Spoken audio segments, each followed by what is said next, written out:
जी नाज़रीन, ब्रेक के बाद एक बार फिर आपको खुश आमदीद कहते हैं। नेटो सप्लाई लाइन के हवाले से बात होगी। अगर हुकूमत इसको खोल देती है तो फिर अपोजिशन जमातें क्या करेंगी? क्या वाकई ये सप्लाई लाइन को रोकने के लिए कामयाब हो जाएंगी? जो अपोजिशन इस वक्त एहतजाज कर रही है, इस पे गुफ्तगू का आगाज करेंगे। इस्लामाबाद से हमें ज्वाइन करिए स्टूडियो से डॉक्टर शीनी मजारी साहिबा, सीनियर रहनुमा पाकिस्तान तहरीक इंसाफ की कॉलमनिस्ट भी हैं।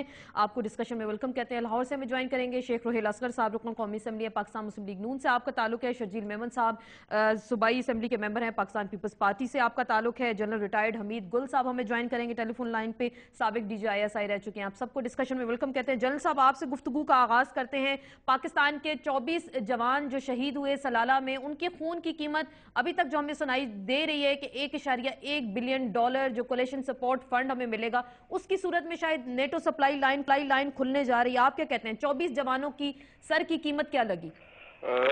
24 जवानों की बात नहीं है आसमा, ये ज्यादा गहरी बात है कि 3,500 जो हमारे ड्रोन अटैक में मारे गए, और इसके अलावा जो टोटल फिगर लेते हैं हम, तो इस सारी जंग के नतीजा ये निकला है कि 40,000 से ज्यादा हमारे लोग शहीद हो चुके हैं। हमारी इकोनॉमी का भट्टा बैठ गया है और अमेरिका हमें दबाया जा रहा है। मसला ये है कि अमेरिका ने एक ऐसा हरबा इख्तियार करना शुरू कर दिया है जो माजी में परवेज मुशर्रफ के खिलाफ बहुत ठीक साबित हुआ कि धमकी दो और काम निकालो। अब ये धमकी के ऊपर अगर हम बैठने लग गए कि 48 मुल्क हो जाएंगे और अमेरिका ये कर देगा और आइसोलेट कैसे हो सकेंगे, हमारा बजट नहीं बन सकेगा, तो फिर यकीन करो कि धमकी के नतीजे में अगला ये सवाल आएगा कि भारत के साथ डील करो, उनको राहदारी दो, कश्मीर को फरामोश कर दो, और फिर आखिरी धमकी होगी कि अपना न्यूक्लियर प्रोग्राम हमारी इंस्पेक्शन के लिए खोलो, वरना तुम्हारे बजट को नहीं बन सकेगा, तुम्हारा ये तो नहीं हो सकेगा। इसका मतलब ये हुआ कि हम धमकियों से बहुत जल्द मरूब हो जाते हैं, उसके जेर साया आ जाते हैं। कहा जाता है कि 6 महीने हमने ये लाइन बंद की और अब हम 48 ममालिक की नाराजगी अफोर्ड नहीं कर सकते। देखिए जी, 48 ममालिक में जो नाम लिया गया, एक तुर्की का भी लिया गया। अब देखिए, तुर्की ने खुद अमेरिका का, हालांकि वो नेटो का मेंबर है, लेकिन उनका 4th इन्फेंट्री डिवीजन जब लॉन्च होना तुर्की से उनकी प्लान के मुताबिक, रमसफेल्ड की प्लान के मुताबिक, तो उन्होंने इनकार कर दिया। They took it to the parliament, और पार्लियामेंट ने कहा जी हम नहीं इजाजत दे सकते। They offered them $28 billion in aid, they refused. क्या तुर्की मर गया है या उनको बिगाड़ लिया है कुछ उनका? कौन सा हमारा इंटरनेशनल मुआहदा है कि हम सप्लाई लाइन देंगे एक काबिज फौज को, एक कौम के खिलाफ को तबाह करने के लिए, वहां अड्डे बरकरार रखने के लिए हम बाउंड है कि हम उनको ये सप्लाई लाइन में, कोई मुआहदा है हमारे पास? ऐसा नहीं। अगर आपने अभी एक इतना तारीखी मोड़ है हमारी कौमी जिंदगी के अंदर, अगर आपने इस धमकी के नतीजे में या इन फियर्स की बुनियाद पे, मैं हमेशा कहा करता हूं कि फियर इज नो पॉलिसी, खुदा के वास्ते खौफ की बुनियाद पे पॉलिसी ना बनाओ। अब अगर ये खुद कबूल कर रहे हैं कि हम खौफ की बुनियाद पे पॉलिसी बना रहे हैं, परवेज मुशर्रफ साहब ने कबूल किया अपनी किताब के अंदर, जो शर्मनाक फैसला किया कि ये खौफ की बुनियाद पे हमने किया, तो अभी इससे बाहर आना होगा। हमने अमेरिका से आजादी हासिल करनी है। और ये मैं आपको एक बात बताना चाहता हूँ, श्री मजारी यहाँ बैठी हुई है, जानती होंगी बिल्कुल कि ये सारा अरेंजमेंट हो रहा है 2014 के बाद का, कि 5 अड्डे उन्होंने बरकरार रखने हैं। करजई के साथ उन्होंने मुआहदा जो है वो तय कर लिया हुआ है, लेकिन वो अड्डों को बरकरार रखने के लिए जब तक पाकिस्तान का लॉजिस्टिक सपोर्ट, इंटेलिजेंस सपोर्ट फराहम नहीं होती, हम वो अड्डे नहीं बना सकेंगे। इसलिए अगर आप अमेरिका की पुष्ट देखना चाहते हैं, यानी उनको रुखसत होते हुए देखना चाहते हैं, तो फिर सप्लाई उनको ना दे, फिर वो अड्डे नहीं रखेंगे।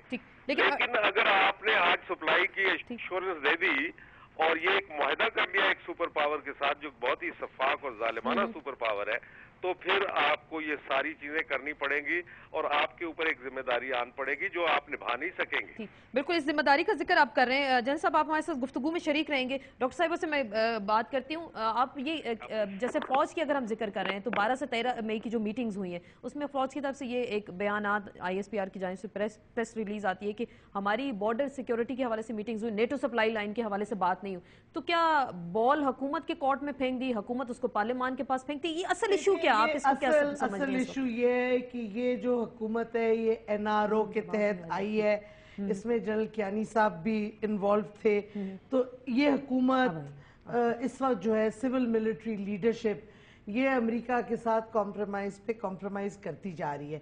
देखें ना, एक करारदाद नहीं है पार्लियामेंट की 3 करारदादें हैं जिसमें ड्रोन हमलों के खिलाफ स्टेटमेंट है, اور پھر کیا کہتے ایک اے پی سی ہوئی جس میں کم آلموسٹ 50 پولیٹیکل پارٹیز کی پارٹیسپیشن ہوئی جس میں کہا کہ گیو پیس اے چانس اور نیٹو کی سپلائی لائنز کے بارے میں کانڈمنیشن آئی. تو یہ مطلب ہے کہ ہماری پارٹی کا موقف تو بڑا کلیئر ہے. ہم تو یہ کہتے ہیں کہ یہ جنگ ہماری ہے ہی نہیں جس طریقے سے لڑی جا رہی ہے, جو لڑوا رہے ہیں, اور اگر ہم نے اپنے ملک میں اور اس خطے میں امن لانا ہے تو پھر اس طرح نہیں ہم گزارا کر سکتے. لیکن ہم کہتے ہیں چلیں کم سے کم پارلیمنٹ نے ایک قرارداد دی فورن پالیسی کی جس میں کچھ کنڈیشنالٹیز بیسک رکھی کہ ایک اچھا آپ نے جو کہا نا کہ جی کولیشن سپورٹ فنڈ, اس کا کوئی تعلق نہیں ہے سلالہ سے. کولیشن سپورٹ فنڈ جب جنرل مشرف نے ہماری فوج کو مرسنری فوج بنا کے سروسز بیچی اس کی, تو یہ وہ پیسہ ہے جو ہم نے جو کام ہم کر چکے ہیں, لیکن اور یہ قرضہ ہے امریکہ کا جو انہوں نے ہمیں دینا ہے. لیکن یہ نتھی کر دیا انہوں نے 1.1 بلین کو کولیشن سپورٹ فنڈ کو سلالہ یہ واقعے کے بعد اب اس سے نیٹو سے کر دیا. ہماری حکومت اتنی بے وقوف ہے, ہماری فوجی لیڈرشپ بھی اتنی بے وقوف ہے. ہاں سب کو پتہ ہے کولیشن سپورٹ فنڈ تو ایک قرضہ ہے جو امریکہ نے ہمارا دینا ہے, کوئی تعلق نہیں ہے سلالہ سے. اور ہم یہ نہیں کہ ہم کہہ رہے ہیں آپ اپولوجائز کریں.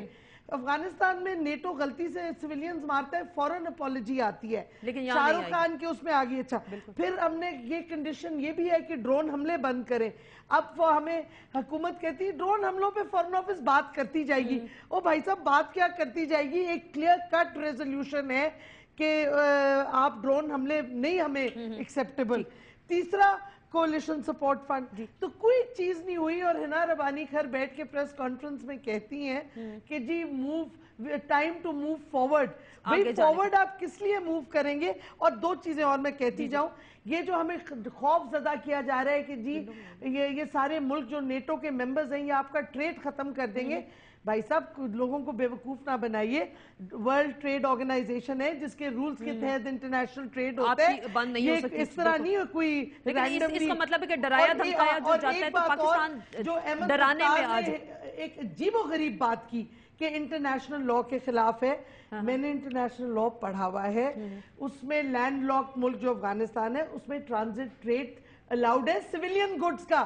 یہ کہیں نہیں, اس میں کوئی انٹرنیشنل ٹریٹی نہیں ہے جس کے تحت وار مٹیریل آپ پہ لاگو ہے کہ آپ ٹرانسپورٹ کریں وار فائٹنگ مٹیریل جو کہ وہ تیسرے ملک سے آپ کے خلاف یوز ہو. لیکن یہاں پہ تو کوئی وائلیشن تو ہم دیکھ رہے ہیں کہ ہر طرح سے ہوئی, اور اس کے بعد ایئر سپیس تو یوز کی گئی 6 مہینے کے دوران, جو روڈ کے ذریعے سپلائی کی لائن جو تھی وہ معطل تھی. شیخ صاحب آپ سے میں جاننا چاہوں گی, پارلیمنٹ میں آپ لوگ موجود ہیں, پارلیمنٹ نے قرارداد پیش کر دی گئی, ہم نیٹو سپلائی لائن کھلنے کی باتیں سن رہے ہیں, مذاکرات ہو رہے ہیں, ڈی سی سی کا اجلاس ہوا, کیبنٹ کا اجلاس ہوا, امید یہی کی جا رہی, کہا جا رہا ہے کہ 1-2 دن میں اس کو اوپن کر دیا جائے گا. تو اپوزیشن کہاں جائے گی؟ کیا اپوزیشن پھر اس کے لیے ایک اور نیا لانگ مارچ لے آئے گی؟